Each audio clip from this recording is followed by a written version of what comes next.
அடுத்ததா ஐயோ எனக்கு சாரை பார்த்தாலே ஒரு ஒரு பதட்டம், ஒரு பயம். ஏன்னா வந்து எங்க அம்மாவுக்கு ரொம்ப பிடித்த ஒரு கதாநாயகன். எனக்கு பிடிக்கும் sir.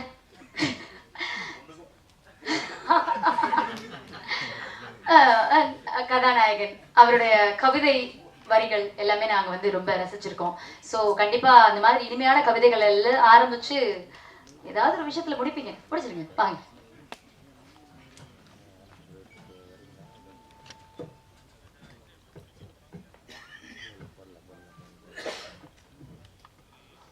Yes, focus, production and distribution.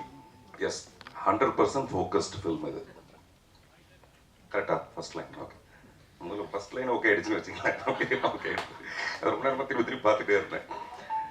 உண்மையிலேயே 100% ஃபோக்கஸ்ன்றது உண்மையான விஷயம். நான் சொல்றது சும்மா அங்கே மேலே எழுதியிருக்காங்கன்றதுக்குல அதுக்கு வந்து முழு காரணம் வந்து இந்த படத்தோட இயக்குனர் பாபா பாஸ்கர் அவர்கள். அதை விட ரொம்ப முக்கியமான காரணம் இந்த படத்தோட தயாரிப்பாளர்கள் சரவணன், சிராஜ், சரவணன். எல்லாருக்குமே வந்து படம் ஆரம்பிக்கும் போது இந்த மாதிரி டைரக்டர் உருண்டு புரண்டு கதை சொல்றது அதை கேட்டோன்னே முதல்ல பத்திரிகை மற்றும் ஊடக நண்பருக்கு என்னுடைய பணிவான வணக்கம். நான் முதல்ல இந்த எஸ் ஃபோக்கஸில் அதை மிஸ் பண்ணிட்டேன். எல்லாருக்கும் தோணும் இந்த படம் வந்து நல்லா வரும், நம்பிக்கைலாம் பண்ணுவாங்க. ஆனால் அதுக்கப்புறம் படம் ஆரம்பிச்சு ஒரு ஷெடியூலில் வந்து செலவு பார்ப்பாங்க. அந்த செலவை பார்த்துட்டு அதுக்கப்புறம் அங்கேருந்து ஆரம்பிப்பாங்க அவங்களுடைய ருத்ரதாண்டவத்தை. போதும் இது வரைக்கும் பண்ண வரைக்கும் போதும். பெரிய பெரிய படங்களில் கூட இது நடக்கும். அப்படி இல்லாமல் இந்த படத்தில் கடைசி வரைக்கும் டைரக்டர் வந்து ஒரு ஹிட்லர் மாதிரி இந்த படத்தில் அவர் வச்சது தான் சட்டம். அவர் படம் பிடிச்சதை விட அடம் பிடிச்சது தான் ஜாஸ்தி. இப்படிதான் எடுக்கணும் இந்த படத்தை அப்படின்னு சொல்லிட்டு அந்த மாதிரி அது எல்லாத்துக்கும் ஒத்து போய் கடைசி வரைக்கும் அவருடைய முழு திருப்திக்கு. நானும் வந்து ஏதாவது பிரச்சனை வரும்போது ப்ரொடியூசர்ஸ்ட்டு நான் என்ன சொல்லுவேன்னா, அந்த டைரக்டர் வந்து முதல் படம் மாதிரி இல்லை கடைசி படம் மாதிரி நினைச்சிட்டு தான் இந்த படத்தை பண்றாரு. அதனால தயவு செய்து அவர் என்ன நினைக்கிறாரோ அது பூரா செய்யறதுக்கு சம்மதிங்கன்னு சொல்லிட்டு நானும் வந்து ஒரு டைரக்டர் நான் கஷ்டப்பட்டிருக்கேன் இதெல்லாம். அதனால வந்து அவருக்கும் முடிஞ்ச வரைக்கும் ஒரு சப்போர்ட்டிவா சொல்லிட்டே இருப்பேன். முதல்ல டைரக்டர் வந்து இந்த கதையை வந்து என்கிட்ட சொல்ல வரும்போது நான் நிறைய நல்ல கதைகளை ஒரு 10 நிமிஷத்துல உணர்ந்திருக்கேன். அழகி மாதிரியான நிறைய படங்களை. அப்புறம் இது வந்து எனக்கு தெரியாத ஒரு விஷயம். புதிய பாதையில பார்த்தீங்கன்னா எனக்கு அந்த ஸ்லம்முக்கும் சம்மந்தமே கிடையாது. நான் வளர்ந்ததுக்கும் நான் பேசுற மொழிக்கும் அந்த செய்திக்கும் சம்மந்தமே கிடையாது. ஆனால் நான் புதிய பாதை மாதிரி ஒரு படம் எடுத்திருப்பேன். முழுக்க வந்து அது கற்பனை. அது யாரும் சொன்னா நம்ப மாட்டாங்க. ஆனால் இவர் வந்து அங்கேயே வாழ்ந்து புரண்டு இரண்டு வந்து ஒரு கதையை சொல்லும்போது நான் நினைச்சேன், அதான் ஒருத்தன் சொன்னா எங்கள் தாத்தாவுக்கு வந்து 70 வயசு ஆச்சு, அவர் கிளாஸே யூஸ் பண்ணுறது இல்லை அப்படின்ட்டு. கிளாஸே யூஸ் பண்ணுறதுலாம் படிக்கிறதுக்காக. இன்னொருத்தன் சொல்லியிருக்கான் எங்கள் அப்பாவுக்கு வந்து எங்கள் தாத்தாக்கு 80 வயசு ஆச்சு, அவர் கிளாஸே யூஸ் பண்ணுறதில்ல, ஸ்ட்ரெயிட்டாக பாட்டிலேருந்து அப்படியே அடிச்சிடுவார் அவர் அப்படின்ட்டு.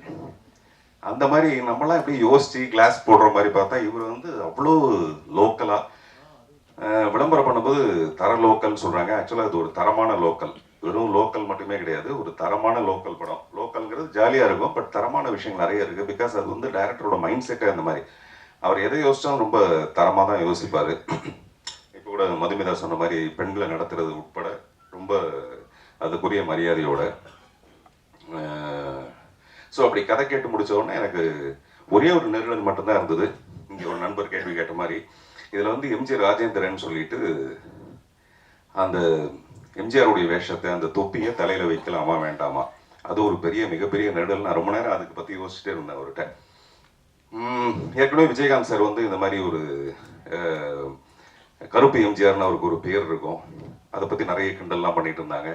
இப்போ நம்ம இந்த மாதிரி ஒரு தொப்பியெல்லாம் வச்சுட்டு அந்த கிளாஸ்லாம் போட்டால், ஆனால் நீங்கள் ஸ்லம்மில் பார்த்தீங்கன்னா நிறைய பேர் வந்து இந்த மாதிரி எம்ஜிஆர் தொப்பி வச்சு கிளாஸ் வச்சுக்கிட்டு அவங்க அந்த மாதிரி செஞ்சுட்டு இருப்பாங்க. ஸோ அந்த மாதிரி ஒரு கேரக்டர் தான். பட் அவன் வந்து கெட்டவன் கிடையாது, நல்லவன், ரொம்ப ரொம்ப நல்லவன். அதுக்கான காட்சிகள்லாம் இருக்கு. பட் நம்பியாரா பார்க்கறது எப்படின்னா, எம்ஜிஆரே எத்தனையோ பேருக்கு வில்லனா இருந்திருக்காரு. திமுகவுக்குள்ள எம்ஜிஆர் வந்து எவ்வளோ பெரிய வில்லனா இருந்திருக்காரு. அதனால அந்த என்னை வந்து வில்லனா பார்க்கறது யாருன்னா ஜிவி பிரகாஷ். அவருக்கு நான் வில்லனா தெரியவனே தவிர, நம்பியார் மாதிரி தெரியவனே தவிர, ஒரிஜினலாக வந்து அவர் வந்து எம்ஜிஆர் நல்லவர் தான். இந்த படத்தில் நான் ஏற்று இருக்க பாத்திரம் நல்ல பாத்திரம் தான். உங்கள் கேள்விக்கு பதில் வந்திருக்கும்னு நினைக்கிறேன். கரெக்டா? அப்புறம் டைரக்டர் நடிச்சு காமிச்சோன்னா எனக்கு என்ன, மிக சில டைரக்டர்கிட்ட மட்டும் தான் எனக்கு அந்த மாதிரி தோணும், இவங்க நடிச்சு காட்டுற மாதிரியே பண்ணிட்டோம்னாவே போதும், நம்ம ஒன்றும் யோசிக்கவே வேண்டான்ற மாதிரி அந்த ரோலை வந்து அவர் பிரமாதமாக பண்ணி காமிச்சாரு. ஸ்பாட்டில் போனதுக்கப்புறமேல ஜிபியோட நான் ஒர்க் பண்ணுற முதல் படம் இது. 1001 வந்து அவருடைய இசைத்திறமையை பார்த்து அப்படியே வானலாவே அந்த இசைத்திறமையை பார்த்து நான் ரொம்ப மிரண்டு போயிருக்கேன். இந்த சின்ன வயசுல இவ்வளவு பெரிய இசைஞானமான்னு சொல்லிட்டு. அவர் நடிப்பெல்லாம் ரொம்ப சாதாரணமான ஒரு விஷயம். இந்த படத்துல உதறி தள்ளியிருக்காரு 2 ஹீரோயினுக்கு நடுவுல பூந்து. அதுவே பெரிய இன்ட்ரெஸ்டிங்கான விஷயம் தான். அந்த பன் பட்டர் ஜாமுக்கு நடுவுல ஜாம் மாதிரி வருது 2 பக்கமும். அந்த மாதிரி 2 ஹீரோயின் அந்த மாதிரி பாருங்க. இதெல்லாம் நான் அங்கே யோசிச்சுட்டு வரல, இங்கே தான் திடீர்னு எனக்கு வந்தது.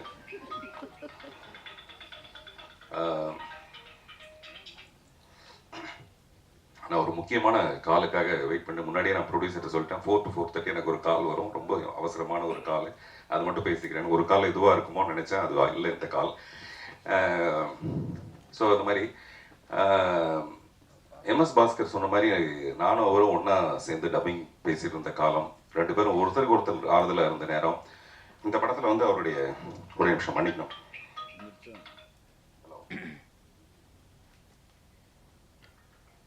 மறுபடியும் பேசுகிறேன்.